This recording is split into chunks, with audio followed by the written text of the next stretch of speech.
नमस्कार दोस्तों, आज आपका एक बार फिर से स्वागत है हमारे YouTube चैनल पर। ऐसी ही और जानकारी प्राप्त करने के लिए हमारे चैनल को सब्सक्राइब करते रहिएगा। सूर्य देव को जल देने की विधि व 7 नियम। सूर्य देव को भूल कर भी ना चढ़ाए ऐसे जल, वरना मनुष्य की आयु हो जाती है कम। सूर्य को जल चढ़ाने की सही विधि के बारे में क्या आप जानते हैं कि यदि सूर्य को जल देने में कुछ महत्वपूर्ण नियमों का पालन नहीं किया जाए तो इसके गंभीर परिणाम हो सकते हैं।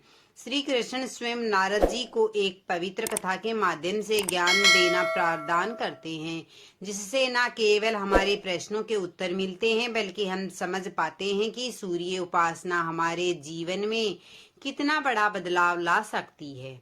आइए इस कथा का विस्तार से वर्णन करें और जाने कि किस प्रकार से सूर्य को जल अर्पित करने से हमारे जीवन में शुभता, स्वयं और समृद्धि का मन होता है।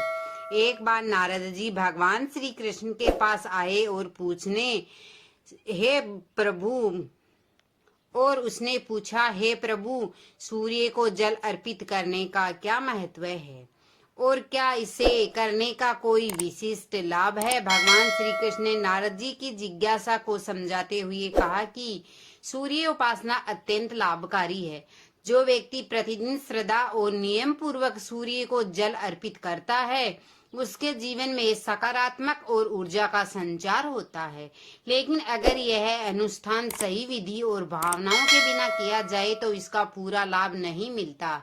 उन्होंने आगे बताया कि सिर्फ इस कथा को ध्यान पूर्वक सुनने से ही उतना ही पुण्य प्राप्त होता है जितना 100 वर्षों तक सूर्य को जल अर्पित करने से मिलता है। यह कथा इतनी पवित्र और प्रभावशाली है कि इसे सुनना संपूर्ण मानव जाति के लिए किसी वरदान से कम नहीं। इसलिए इसे पूरी श्रद्धा और मनोयोग से सुनना चाहिए, क्योंकि इसमें जीवन को संवारने और सही दिशा देने की अद्भुत शक्ति है। भक्तों, आगे बढ़ने से पहले अगर आप भी चाहते हैं कि माता लक्ष्मी का आशीर्वाद आपके ऊपर सदैव बना रहे तो इस वीडियो को एक लाइक करके हमारे चैनल को सब्सक्राइब कर दीजिएगा और कमेंट बॉक्स में जय माँ लक्ष्मी जरूर लिखना। मध्य देश में एक विद्वान ब्राह्मण मनोहर अपनी पत्नी मावती के साथ रहता था। वह बहुत ज्ञानी था, लेकिन उसे न तो दान धर्म में रुचि थी और न ही किसी पूजा पाठ में। उसका पूरा ध्यान सिर्फ धन कमाने पर था और वह अपने ज्ञान का उपयोग भी केवल स्वार्थ के लिए करता था। धीरे धीरे उसके भीतर अहंकार बढ़ता गया और वह दूसरों की भलाई के बारे में बिल्कुल भी नहीं सोचता था। एक दिन वह जंगल से गुजर रहा था, तभी अचानक एक विषैले सर्प ने उसे काट लिया। जहर तेजी से उसके शरीर में फैल गया और उसकी मृत्यु हो गई। जब उसकी आत्मा यमराज दरबार में पहुंची तो उसे उसके पूरे कर्मों की सजा मिली। वर्षों तक उसने नरक में भयंकर यातनाएं झेली। जब उसके पापों का प्रायश्चित पूरा हुआ तो उसका पुनर्जन्म एक गरीब शूद्र परिवार में हुआ। इस जन्म में उनका जीवन बहुत ही कठिनाइयों से भरा था। गरीबी और अभाव में भला बढ़ा और जब बड़ा हुआ तो उसका विवाह हुआ, लेकिन संतान सुख नसीब नहीं हुआ। कुछ समय बाद उसे एक गंभीर त्वचा रोग हो गया, जिससे उसके पूरे शरीर पर भयानक जख्म हो गए। उसके लिए रोजमर्रा का जीवन भी बेहद ही मुश्किल हो गया, लेकिन उसकी पत्नी ने कभी उसका साथ नहीं छोड़ा। उसने अपने पति की सेवा पूरी निष्ठा से की और उसे देवता की तरह मानकर उसकी देखभाल करती रही। एक दिन उनके घर एक साधु आए। उनकी खूब सेवा सत्कार करने के बाद पत्नी ने साधु से अपने पति के स्वास्थ्य का वरदान मांगा। साधु ने गहरी सांस ली और कहा, बेटी, तुम्हारे पति की यह दशा उसके पुनर्जन्म के कर्मों का परिणाम है, लेकिन यदि तुम सच्चे मन से सूर्य देव की उपासना करो तो यह बदला जा सकता है। साधु ने उसे सूर्य देव को जल अर्पित करने और नियमित रूप से उनकी पूजा करने की विधि बताई। पत्नी ने साधु के बताए नियमों का पूरी श्रद्धा और निष्ठा से पालन किया। वह प्रतिदिन सूर्य के जल चढ़ाती और पूरी भक्ति के साथ सूर्य देव की उपासना करती। धीरे धीरे उसके तप और पूजा का असर दिखने लगा। सूर्य देव की कृपा से उसके पति पूरी तरह स्वस्थ हो गया उसका शरीर पहले से भी अधिक सुंदर और निरोग हो गया। इतना ही नहीं, धीरे धीरे उनके घर में सुख समृद्धि भी आने लगी। गरीबी दूर हो गई और वे दोनों खुशी खुशी अपना जीवन बिताने लगे।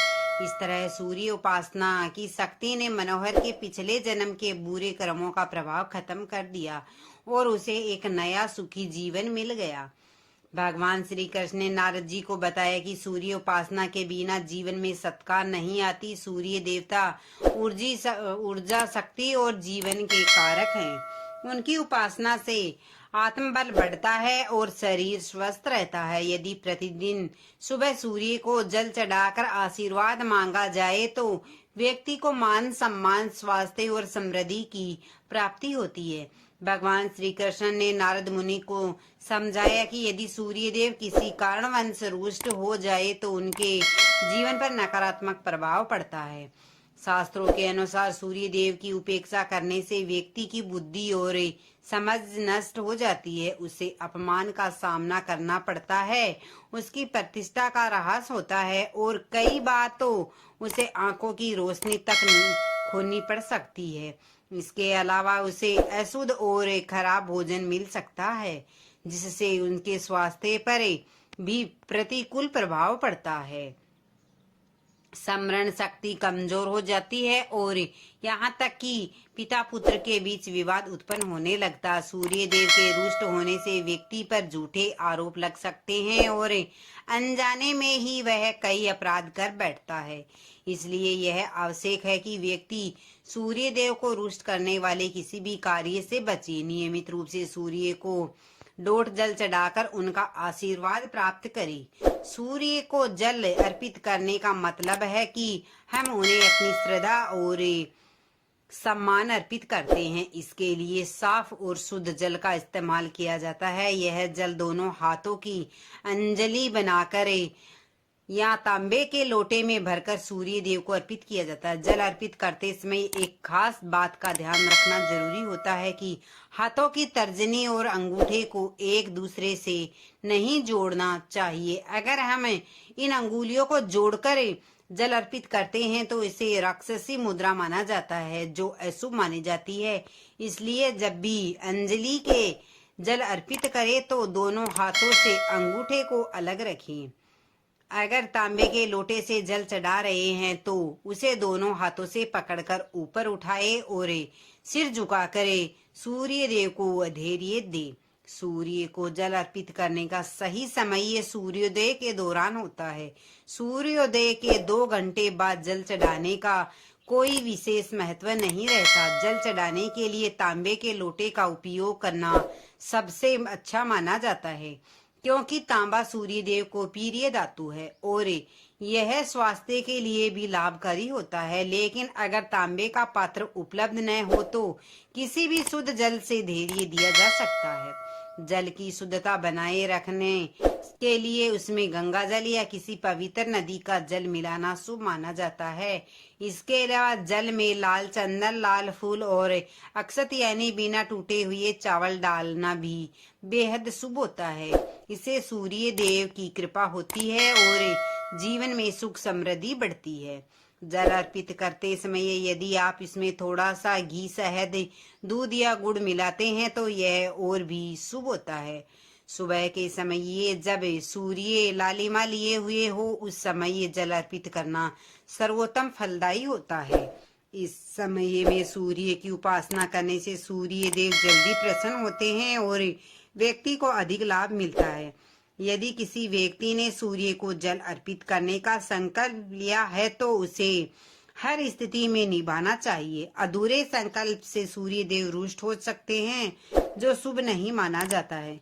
जिस दिन तक का संकल्प लिया है उसे पूरा करना चाहिए। यदि किसी कारणवश जल अर्पित करने में असमर्थ हो तो उस दिन 3 के बजाय 4 बार जल चढ़ाकर सूर्य देव से क्षमा मांग ले।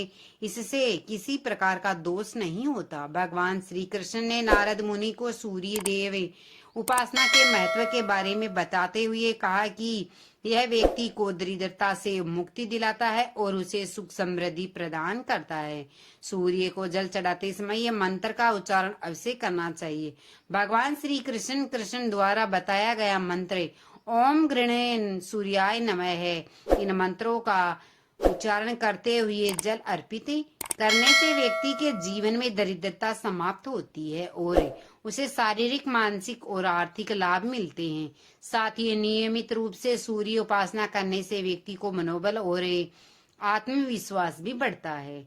दोस्तों, वीडियो कैसा लगा है? वीडियो अच्छा लगा है तो वीडियो को लाइक से सब्सक्राइब जरूर कीजिएगा और कमेंट बॉक्स में जय सूर्यदेव अवश्य लिख और कमेंट